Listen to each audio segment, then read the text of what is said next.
Pumunta pa. Nakaplay na, nakaplay na. Oh, magandang gabi mga boss. Mayroon akong itatanong kay Aliyah, yung pinsan ko. About ito sa pag-i-study mo. Okay?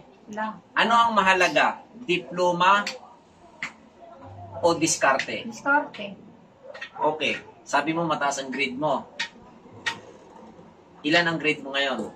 Ngayon, Ilan ang average? di ko pa naputotal kasi portal yung tinitignan sa amin eh. So, ang napili mo, diskarte. Paano mo nasabing diskarte? Bakit?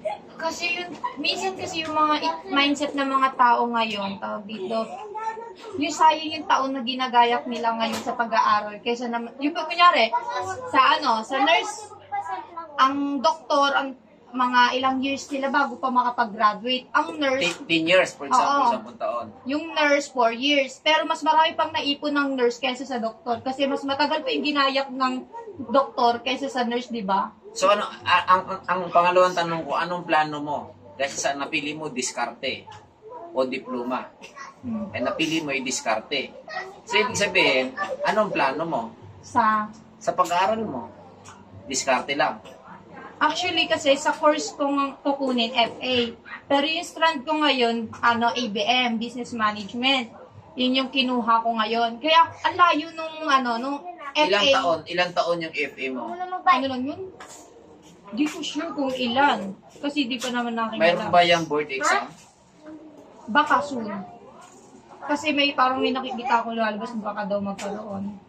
Pero kasi, kaya ko kinuha yung business, yung pinag-aaralan kong ABM ngayon. Kasi, agang nagtatrabaho, gusto ko rin kasi makatayo ng business. Agang, dito. Hindi naman kasi pag nagsabi ka ng FA, tuloy-tuloy na yan. Okay. Isunod-sunod na yan. Minsan kasi may hinto ka rin sa ganyan kasi merong mga papasok at lalabas doon.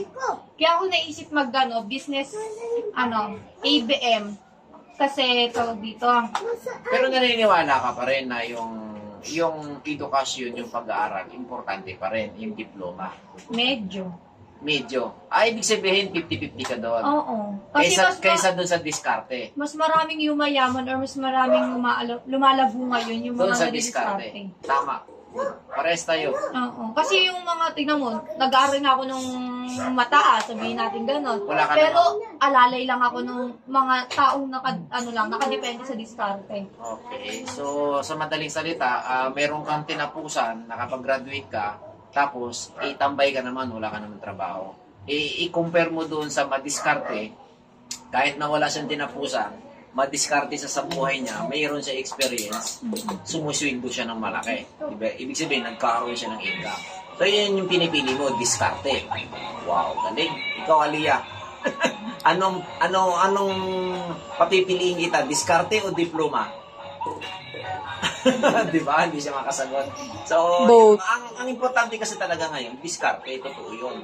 Sa realidad natin ngayon, real talk tayo ngayon sa Pilipinas, sa sistema ng bansa natin, ang diskarte, posible talaga, kung madiskarte ka. Pero, kung ang batayan mo ay diploma, anin mo yung diploma kung wala ka naman diskarte, di ba? Sabihin natin, sige, mayroon kang diploma, nakapasa ka sa board exam. Magkano lang ang minimum rate ngayon ng Pilipinas? Tapos wala kang diskarte. Dapat rumaraket ka rin. Dumidiskarte ka talaga. So, yun mga boss. Ang pinili niya ay diskarte. Very good. Number 1 yun. Kasi hindi mahalaga yung meron kang pinag-aralan. Tapos graduate ka naman. Tapos tambay ka. Dapat madiskarte ka talaga. Alam mo, yung sa panahon namin, kahit nag-grade 6 ka, elementary ka, kung madiskarte ka, sa hanap buhay, mabubuhay ka. Yan ang importante ngayon. O, di ba? So, hanggang dito na lang yung aming vlog mga boss. Maraming salamat. Thank you for watching. God bless.